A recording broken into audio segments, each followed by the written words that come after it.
Good morning. It's a sunny Saturday, so we're going to have a sunny Saturday super sound session. How's that sound? A little chilly out here, but hey, feels good. I want to just show you a few albums I've gotten over the last week or two. On one of my previous videos, I mentioned that I've been getting into the maybe more of the original impulse releases. So I did find this one on Discogs. This is Art Blakey, the Jazz Messengers. This was one of the early impulse releases. I love the sound on these impulse albums. They were very well recorded.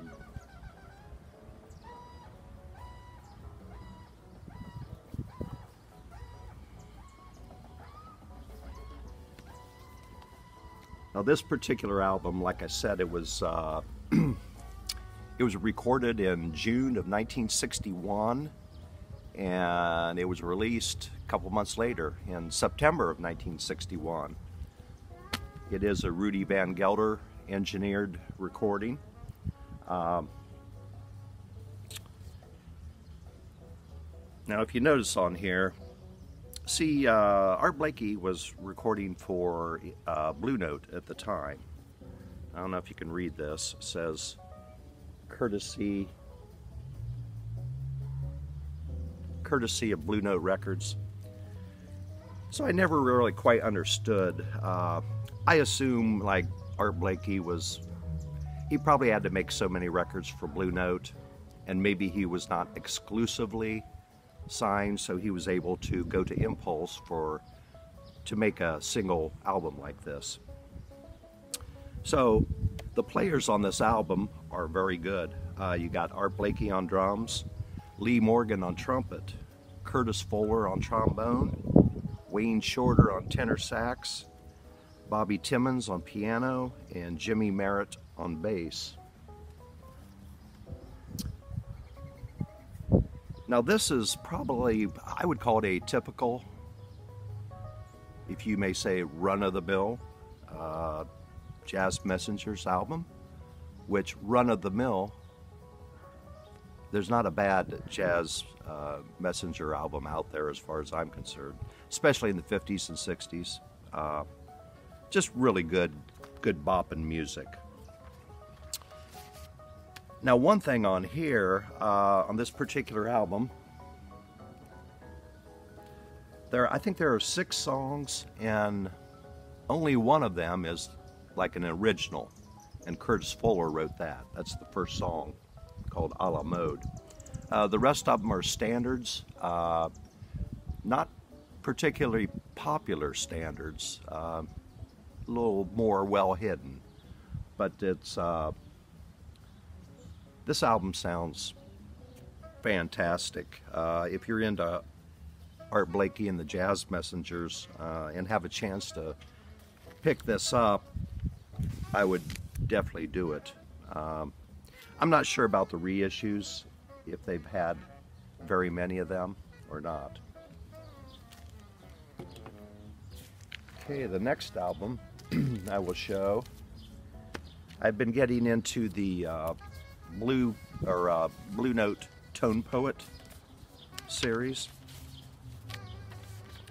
so I've been buying a few of those,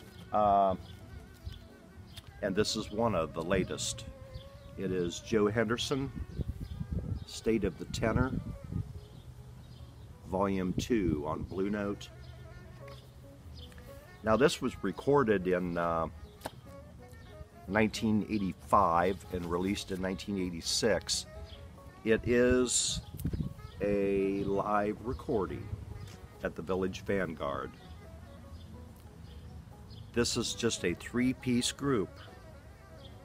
You got Joe Henderson on saxophone, Ron Carter on bass, and Al Foster on drums.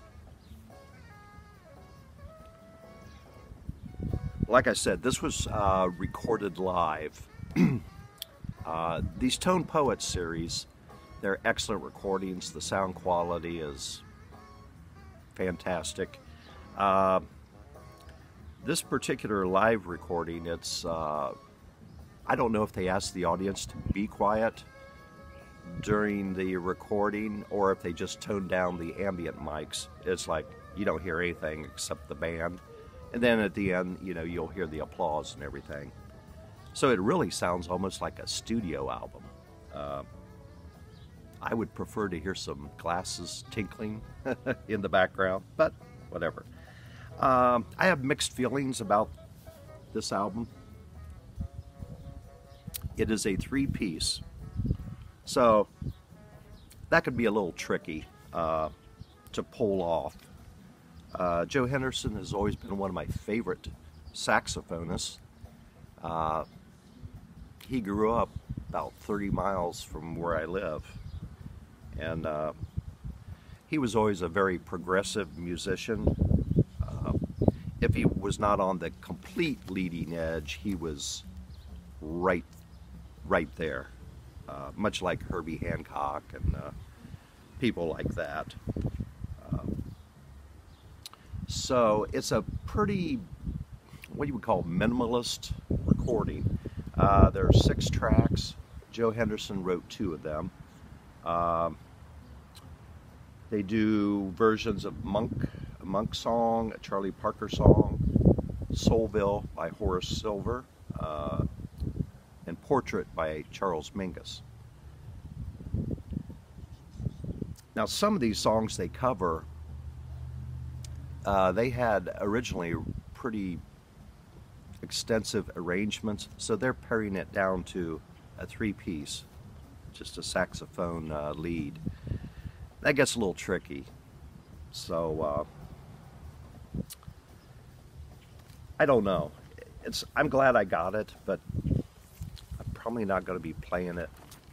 I won't be wearing it out. Let me put it that way.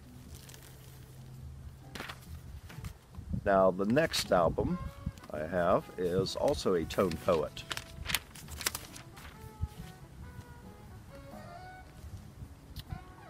I originally ordered this a couple months ago from Blue Note website. And I was watching videos and everybody was getting their copies of this that they ordered off of Amazon. It's like, come on, Blue Note. You put yourself last. Whatever. This is Contours by Sam Rivers.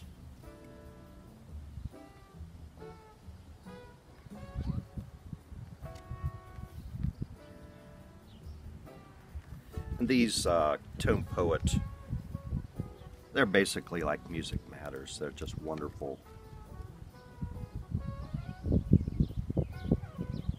Wonderful remastered from the original tapes. Oops, there goes my record sleeve. Okay, now this album was recorded in May of 1965, I believe, and released in January of '67, a year and a half later. The players on this album are, you have Freddie Hubbard on trumpet, great, Sam Rivers on tenor sax, soprano sax, and flute, Herbie Hancock on piano, Ron Carter on bass, and Joe Chambers on drums. What a group. They sound really good here. Now this, okay, I'll tell you just very briefly about Sam Rivers. I think he was born in Oklahoma. He went to join the Navy, got out, started performing with jazz. And when he was younger, I don't know how young he was, but he was in a group with a 13-year-old Tony Williams on drums. So I assume Sam Rivers was probably maybe very early 20s at the time. I'm not sure about that. Sam Rivers went on to join Miles Davis Quintet, but not for long.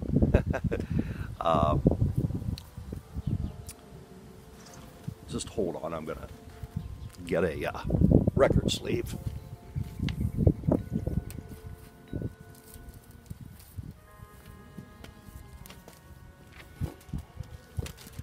Had to get that before it blew away. Like I said, he was in the Miles Davis Quintet for a short time. Miles didn't care for his...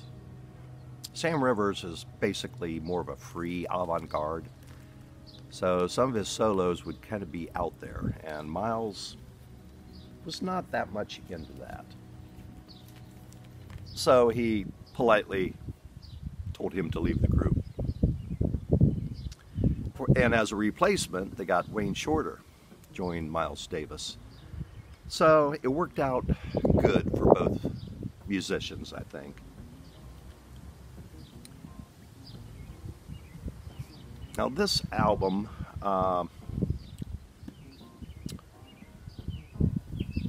while ago, a few years ago, I think I heard Fuchsia Swings, I believe that's the name of the album, by Sam Rivers, which that was his first Blue Note.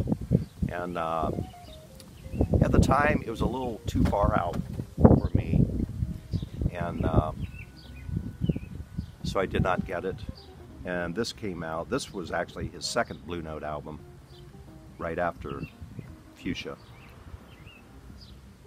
The songs on here, most of them are okay, and I like some of them really good.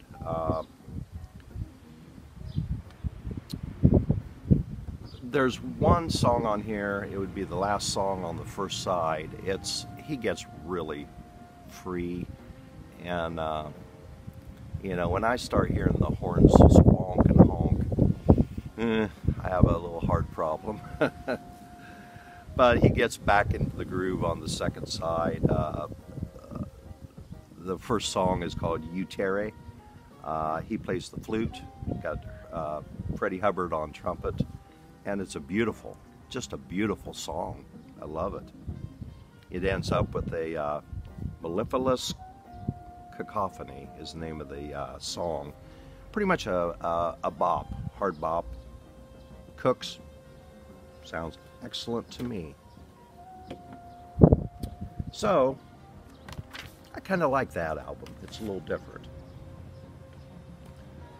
Now, the last album I just got this a couple days ago. Well, actually yesterday. And I love this artist. Blue Note is also having their 80th anniversary series. So they're releasing 4 or 5 of the past Blue Notes each month. And this particular one, right now they're into the category of Blue Note debuts. So this actually is Robert Glasper's Blue Note debut called Canvas. This is a 2-record set. I think it was released originally in 2005, I believe.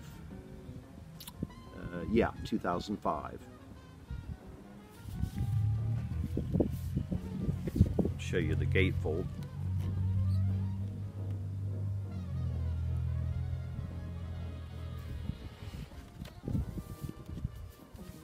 So Robert Glasper, basically it's a trio, piano trio, and I will name the members of the group here. You got Robert Glasper on piano, Vincente Archer on bass, Damian Reed on drums, and on a couple songs, Mark Turner on sax. This trio, they are super, super tight. They sound excellent on this album. And I don't know how to describe Robert Glasper's music. I don't know who I would compare it to. It's more of a upbeat piano trio. You're not going to hear any kind of like slow ballad tinkling and all that. It's pretty much moving right along all the time.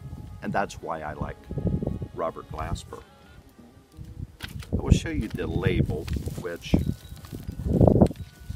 I wish Blue Note nowadays, I wish they would come out with a standard Blue Note label. It doesn't have to be their old-fashioned one, but just make a new one, make it consistent across all their records. Because, I don't know, I just like it.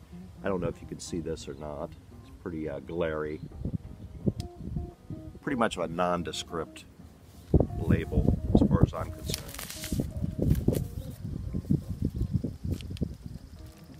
Like I said, the songs on this album, I will not go over them. There's probably 12 or so on here. More upbeat piano trio. I absolutely love Robert Glasper. And I will briefly show, last year I showed this. It is Robert Glasper, it's called Double Booked, which this was released, I'm not sure when, probably 2010 maybe, around there, a few years after Canvas. It is called Double Booked.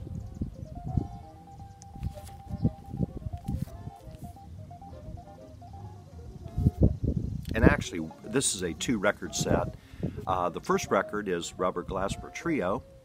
The second one is Robert Glasper Experiment, where he starts getting a little more into hip-hop, combining jazz and hip-hop, which, that's fine, you know. It kind of turned me on to some of the hip-hop. I have no problem with that. I prefer the trio, but, you know, whatever. And like I said, nowadays, I don't know, it seems like Glasper's getting, I think he's gotten a little away from the piano trio, concentrating a little more on the hip-hop phase. And I may be wrong, but I think that's kind of, because he was getting some Grammys and all that for his hip-hop work, so he decided to go a little more in that direction, which is fine. So anyhow, those are a few of the albums I have gotten lately. Like I said, I wanted to get outside and in the warm sunshine and cool air and film this video. It's a nice day, and I made it through the video without anybody starting their mower, which is amazing. So I think that's all I have for today. So everybody take care and have a very nice weekend. We'll see ya.